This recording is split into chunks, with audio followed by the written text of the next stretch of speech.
Hi, the TAKful Creator here. Okay, let's get started. May God the Creator bless us. May God the Redeemer heal us. May God the Holy Spirit enlighten us. Give us eyes to see, ears to hear, and hands to do the work of God. Feet to walk the path of justice. Pisces.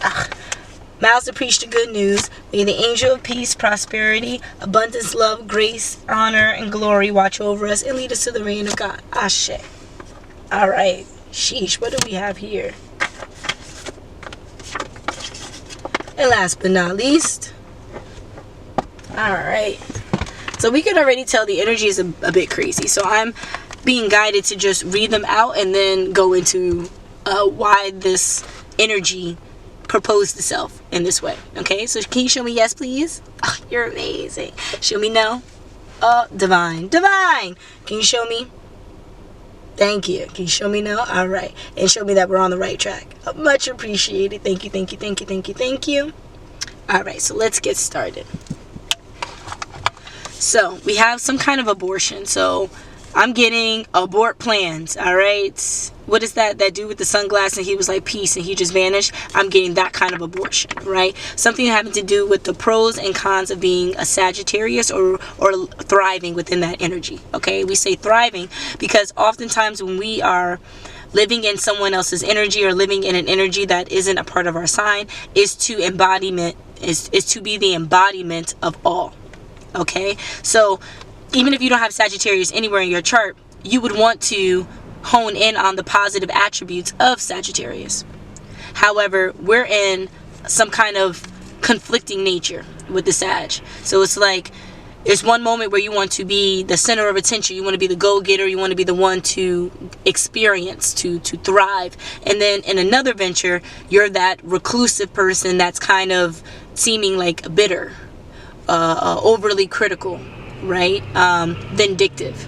Okay, so it's like balancing the vindictiveness with you going out and being that person yourself. So you're vindictive because you're telling other people how it should be done instead of showing them physically. And how do you show them? By living in your positive attributes, and that is being that attention, being the value in the situation, being the what everyone is giving attention to so that they can learn and grow and thrive from it. Even if you make mistakes, they can throw from how graceful you are with the mistakes that you make. Okay, so you need to abort the negative attributes of the Sagittarius. Why? Because it's going to affect your finances. It's going to affect the ability for you to get a loan or the ability for you to fix your credit. It's going to affect the ability for you to work maybe within the banking system if that's your venture, if you want to go into some sort of a financial career and you want to go into banking specifically. Okay, well, in order for you to do that, you're going to have to temper the, everything's supposed to be done a particular way, do it a particular way, because the banking system may have ways of doing certain things that isn't the most efficient. But in order for it to be quote unquote government regulated or federal, it would have to abide by these rules. So you need to be trusted to abide by the rules and not act like you don't, even if you do abide by the rules. Okay, so it's really pushing being this positive, abort this negative and being this positive. Okay, I'm sorry, excuse me, I apologize for all the gassiness, but it was to let me know that when it was sitting in this energy is to abort being the negative, which you're not doing, right? That wasn't meant to happen. There you go. So to abort the negative, that is obviously what is necessary, but also to abort having to conflict and go back and forth between this energy. All right, they're telling you to remain in the positive so that things can be born from this positive energy. Why? Because in this negative energy, your bank or credit is going to turn to trash, right? It's going to be complete garbage, and you might have to go to your play cousins and ask for money, and you're gonna have to be in this Virgo light where you're saying, well, I did something for you, remember the favors I offered you, so that you can offer me favors back, because your play cousins or people that you think are so friendly with you or closely linked with you that they could be named family, right? That's what I'm getting here by play cousins. But in actuality, the relationship you have with them is trash. So it matches how your bank and credit is going for you to even need to reach out. Okay, so you would have to remain in this energy saying like, oh, the only reason why I'm reaching out is because you owe me something. And it's like, at this point, do you want to even be seen in that light? Because offering miracles to people, you don't ask for it back, type of thing. Okay, so unless you're called to ask for it back because it's the lesson to that person, but oftentimes you'll give it right back to them afterwards, where it is not really an issue. But anyway, next we have this Gemini energy. Okay, so it's saying that Gemini's on the fence, right? It's not really choosing a side between its good attributes or its positive attributes, because Gemini naturally moves with the balance of both, maneuvering in one and maneuvering in the other, and kind of like flowing between them, like being very airy, flowing between them. But here it's saying like they're at a standstill, to where both sides of the Gemini are actually conflicting within each other. So that can show up physically. How does that show up physically? Well, we could have some kind of rebound nature with social media. So let's say the Gemini is showing up romantically. Well, one moment they could be so enthralled and in love, and the next moment they could be on social media, maybe on Tinder or on Grindr, or what's another one? Christian Mingle, Black People Mingle, or Black People Meet, excuse me. Cowboys of America. I don't know. With all the ones that are out here for like social media dating, that's probably what they're doing. Or maybe they're going to Instagram, Facebook. I don't know. Maybe they're going to whatever social media to just see who's interested in having dialogue with them, right? Because I got Dia, the D-I-A, so I got Dia for like maybe dialogue, right? So that there can be some kind of rebound nature, right? And this rebound nature doesn't even always have to be like truly romantic. So we're saying that maybe they're in a relationship and this person wants to, venture off, because at one minute they're hot in love with someone and the next minute they're cold. They don't feel that affection, so they're seeking that kind of validation somewhere else. That's toxic. We're really not going to get into that, but we're moving more toward looking to speak to people via like some kind of app or social media about, I'm getting drop shipping, so learning how to expand maybe their business practices so that they can gain more revenue each month. So maybe they're an entrepreneur, they want to venture into drop shipping, or maybe they're not an entrepreneur and they want to get into entrepreneurial pursuits, and drop shipping is a way for them to do it. And that's kind of how they're rebounding from this bank or credit situation. So even if they're not asking someone else, loan me the money, they might be asking someone else to loan them some information about a certain topic that they venture into, so that favor for a favor type of thing. You give me some information about drop shipping, I learned that, and if you need some information about a venture you're going to be a part of, then I'll give you that information, something like that, right? And this has to do with a Pisces energy, and I'm specifically getting Pisces energy. So you may not have Pisces anywhere in your chart. If you do, this is really for you. But if you do not, it's really talking about Pisces in the overall sense, very similarly to how we were talking about the initial energy of Sagittarius. Okay, so when we were talking about the Sagittarius, both the positive and negative attributes of it, it's the same thing with the Pisces. And why aren't they just in the positive, free-flowing, compassionate, vulnerable, elated, jubilant energy that is a fish swimming in water and being carefree and not really, or in a pond where they don't have any predators and they just carefree? Why aren't they in this energy? Why are they in this survival mode energy? Has everything to do with that bank or credit loan. Okay, so the survival energy, survival mode, survival energy. So what is the difference between these two? Survival mode is you going on instinct. You need to be selfish. You might need to be callous. You need to save your reserves. It's kind of like full protection mode, where it's fight or flight. When you have survivor energy, you are teaching others how to remove themselves from even the idea of being a victim, even the idea of being a survivor. Like, survivor energy is so it's success. You get what I'm saying? So let's say you're going through a hard time. Survivor energy is not even worrying about the hard time you're going through, because you know that you're going to prevail.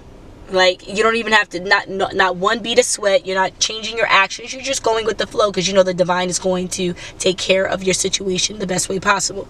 But survival mode is that you don't trust in anything, not even yourself. So you are frantically running around and doing random things, hoping that it will solve a situation, when in actuality you're just filling your time until the situation unfolds. Okay, so we need to get out of this juxtaposition. We need to get out of whether or not we're in survival mode or survivor energy. Are you going to worry about it, or are you going to trust in the divine? Pick a side. Okay, because you picking the side is going to help you see what could be elective or straight BS. Okay, so for example, when someone's giving you criticism, right, that criticism could be an opinionated and not well thought out, or it can be feedback that is important to your growth. So is it going to be feedback that's important to your growth that you can get right now, or you can get in 6 months? Either way, it can help you grow no matter at what time you get this information. Or are you going to feed into something that's going to be quick for you right now, that just sounds good in the moment and you can just run with it so that your dopamine is taken care of? Okay, like, what future do you want? You want to run around with a chicken with your head cut off until the divine works as magic? Or do you want to sit in assurance until the divine works as magic? Okay, I'm getting a would you rather situation, which we can pull a would you rather card that's over here. All right, so for A, would you rather have calves as thick as your waist or forearms as thick as your neck? So it's the difference between, would you rather your legs be your guide? It's like, would you want your legs to be your guide? Would you want your actions to move before anything else? So you be so self-assured that you're walking the path before your mouth can talk the talk. Or are you the type that prefers holding the weight of the world? Because it's one thing for you to walk the walk and you're moving, you're running. Oftentimes, if you're moving your legs, you don't want your arms to be doing anything, so that you can move your legs a lot swifter. Okay? So would you prefer using your legs, or would you prefer using your arms? Your legs being debilitating to you, one step after the other step, but because your arms are carrying a weight, because your arms are physically being utilized. That is your sense of purpose. Okay, now how does that coincide with this? Okay, so the elective surgery here would be very similar to your feet, your legs, whereas the straight BS would be your arms. Why? Carrying the weight of the world has you travel to your finish line for a lot longer time than you need to. Okay? Why? Because you're taking one step after the other, holding all that baggage to get to your finish line, compared to someone who is running without anything in their hand. You know that person is going to reach the finish line quicker. Okay? And you have to understand, like, is that baggage necessary? In this world, and your purpose and how you show up in this world, is it more necessary for you to hold all the issues and burdens and stuff that you've been through? Or is it more important for you to quickly get through it? Well, how do you quickly get through it? You trust in the divine. Or you can hold the weight of the world, adding more to your plate until the divine develops what was going to unfold regardless. Okay? So now, here you are in this predictable cycle. Are you going to hold your baggage because, you know, you bought that bag and now you can't let it go? So now you're holding that baggage and you're just filling it with stuff because you need a reason to be holding a bag. And bags hold things. So now you're holding all this additional because you need this bag to mean something.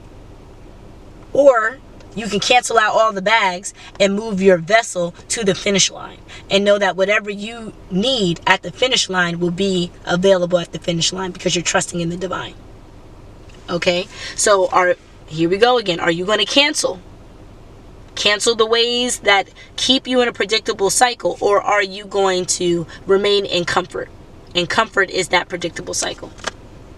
This could be the difference between being a caregiver of children, or not wanting to be a caregiver of children, and being forced to be a caregiver of the elderly. Okay, so what does that mean? That means either you can stop your ways, right? And you won't have an additional problem that could keep you away from people for such a long time that by the time you get back to them, they're so much older. If you want to be with people at this youthful stage, this childlike stage, then you need to be able to throw out the baggage that doesn't suit you in this new childlike stage that you're in. Okay? Unless you want to be a predictable cycle, bringing your old baggage, and now it's an old repetitive stage that already had its lessons. You already know the revolving door. You're just at this point waiting for the cycle to cycle out. And I hate to say that, that's so insensitive, but I'm viewing it in a way that is most contingent with the cancel culture and predictable cycle card. Okay? Not really in people's life. There's so much value in people's lives if they use their lives for the best and highest outcome. And most times that is being a part of their karmic cycles, being a part of their tower moments, and just learning from it in the best way possible. Not completely not being like separating yourself. Like, that's not what we're saying. We're telling you to be human, but learn and get out the cycle so that you can have all these new childlike cycles. You can give your energy, you can give your care and attention to these new cycles, not give all your care and attention to cycles that can't offer newness. An old dog's not going to learn a new trick. Okay? Not when they're focusing on their health and labored breathing. You get what I'm saying? So just know that there's an intruder. So there's going to be intrusive thoughts that are going to sway you from where you need to be. There's going to be that negative Nancy. There's going to be that devil on your shoulder that's telling you, repeat the cycle, repeat the karma. Don't do it.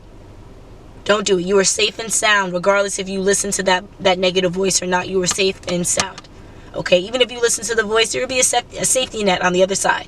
You'll get like a two-factor authentication, right? So you put your one password in, and it's like, well, here's an intrusive thought. That's your one password. Now you're going to put in another password. Do you really want to take this intrusive thought? Do you really want to be this impulsive?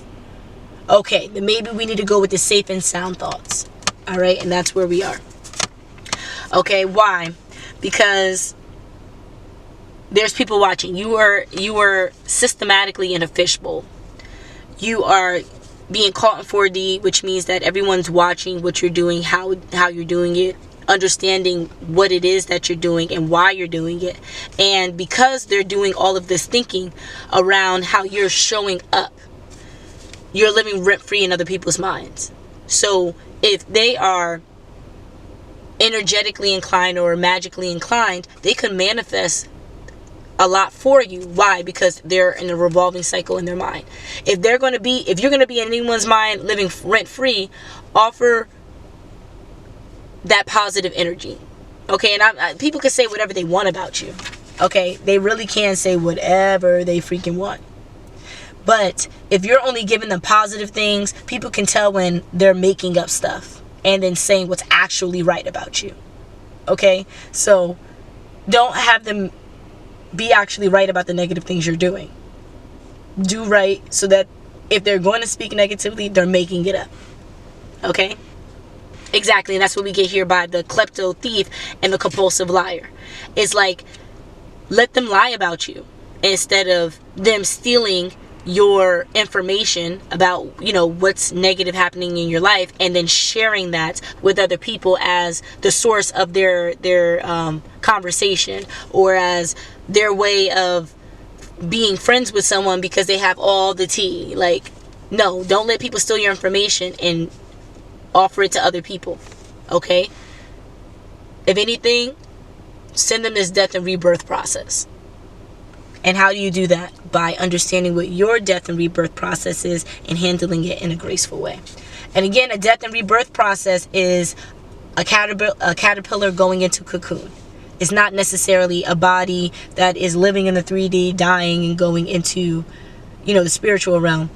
Death and rebirth really means like you are transforming. Okay, transformation. But in order for you to transform, you have to completely let go of that baggage. All that baggage. You can't run if you have one bag. You can walk super speedily. Yeah, people are like, yeah, I can run with one bag. No. It's not the same run as when you have absolutely no baggage. Even your mind is like, I have nothing to worry about. When you're running with that one bag, your mind is like, I gotta worry about this one bag. Okay? We're talking about the freedom of having no baggage. That's what this transformation, this transformative process is that death, having no baggage into this new beginning, so that you are like a newborn, really getting the wonder and the joy out of transitioning to a higher level, to a new and higher level. Okay? The difference between life lessons and karmic lessons. If you're able to tell that, you're able to get out the cycles, predictable cycles, karmic lessons. You having all these new beginnings, you learning life lessons, which is imperative. It's important for every single person to have these life lessons. You can be a bottle of perfection. And yes, perfection in a person does exist. You can be perfection by understanding the contract that you had when you came into this life and abiding by it. That contract is not saying, oh, I would never sin. No, that contract is saying that even when I may mistakenly sin, I will do what's necessary to see how that can propel me to be even better and greater than I was prior to falling into this. Because if you choose it willingly, then you're in that karmic energy. Okay, so that's why we're not talking about that. So then we have verbal abuse in the night school deck. Okay, so I'm not gauging that we actually have to tap into the night school deck that's over here. It's some kind of vulgarity, some kind of overly aggressiveness that is expressed at night. And it's in a way that is schooling people, offering education. So this could be like maybe this tarot reading or other tarot readings, but I'm sensing more that it has to do with maybe a person feeling the crippling weight of the baggage more so at night. And that's when they want to unload emotionally, and it's aggressive in a way that they're speaking down on themselves, speaking down on other people. Okay? And this could have to do because they're not understanding, the unhealed parts of them that they have to nurture. The parts of them that, when you're a newborn going into a situation, you don't know anything. And you have to be, patient and kind so that the information can flow. And then even in this younger state, right? And it says girl instead of saying boy, it says girl because we're noting the extra vulnerability there, the extra sensitive, the extra emotions that younger girls would care more about than younger boys. Okay?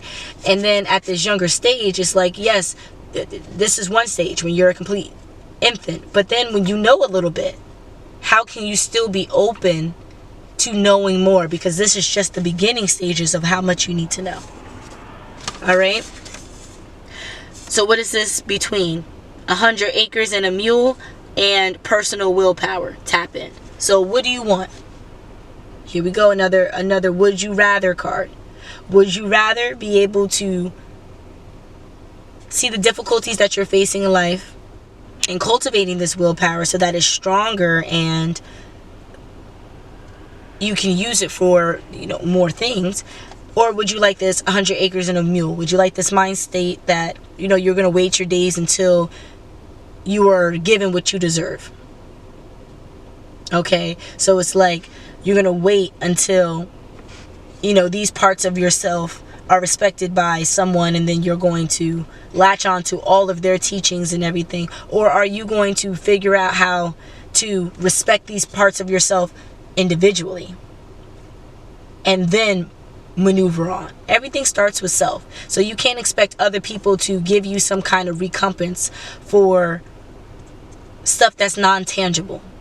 So what's non-tangible? People's feelings, people's emotions. And don't get me wrong, we're not really talking about slavery here, but after all this time, reparations wouldn't even be what they are, what they were back then. 100 acres and a mule, giving us that now, I mean, I'll take it, but like giving us that now is not with the times.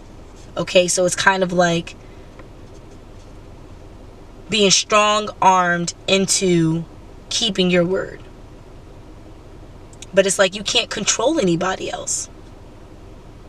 So what do you have to do? Be patient and wait for that somebody else to offer the recompense for non-tangible things like feelings, emotions, and ancestral debt.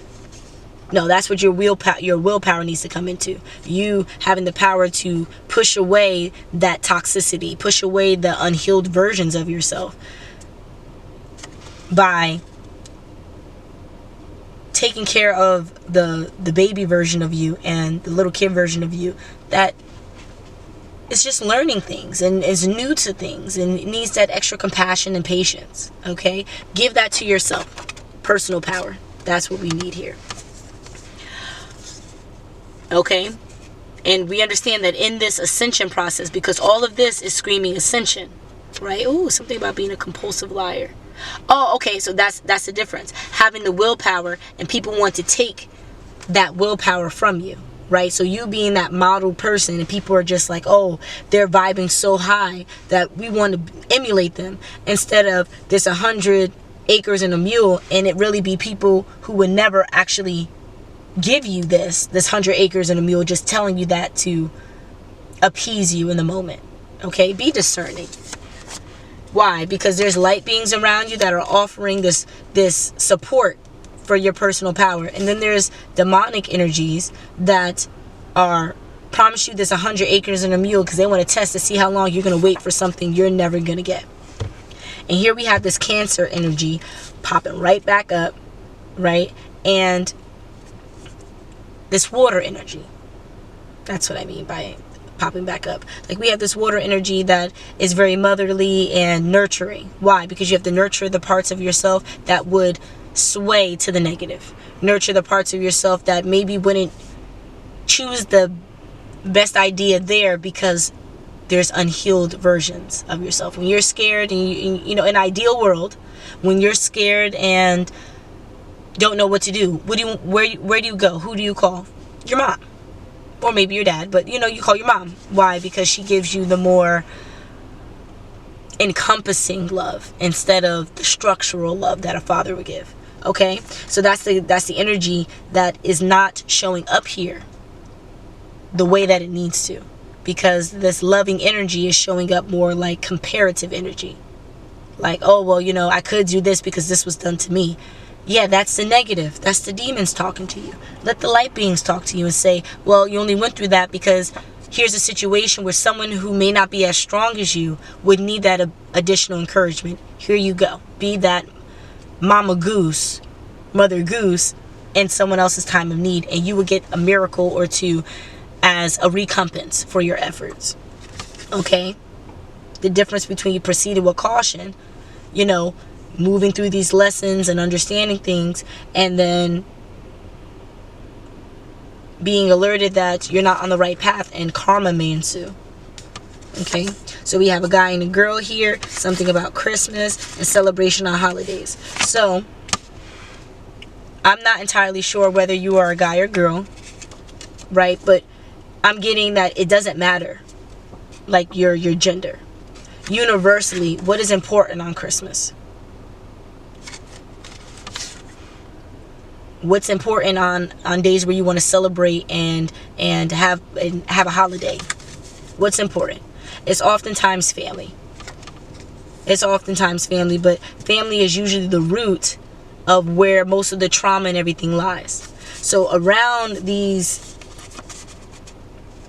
time of celebration, because it's not Christmas, you know, it's near Valentine's Day, but around this time, it's important for you to cease and desist. It's important for you to let go of what no longer suits you so that you can thrive in the celebration. And if you want to truly thrive in the celebration of your own life, you would have to choose the road that is of the highest light, even though you have that angel and devil on your shoulder all the time. That devil is often there so that you can be catapulted into the positive direction, right? So it's not like, oh, one step, baby step, one step, baby step. It's to make it a little bit more interesting for you. You know what I mean? And then you're farther down that positive path. But you have to be able to discern. You have to be able to see that there's not one right answer. It takes you seeing the bad and the good. Because the right answer and the good is the beginning. It's not where you can be catapulted to. But you have to trust that good. Trust that that good is better than the bad so that you can be catapulted past that. All right, and on that note, I will leave this reading. I'll leave this with you guys. I appreciate you liking, sharing, subscribing. I appreciate you listening all the way to the end. You are awesome. I'm sending you many miracles, okay? Times 10. I'll see you soon. Until the next.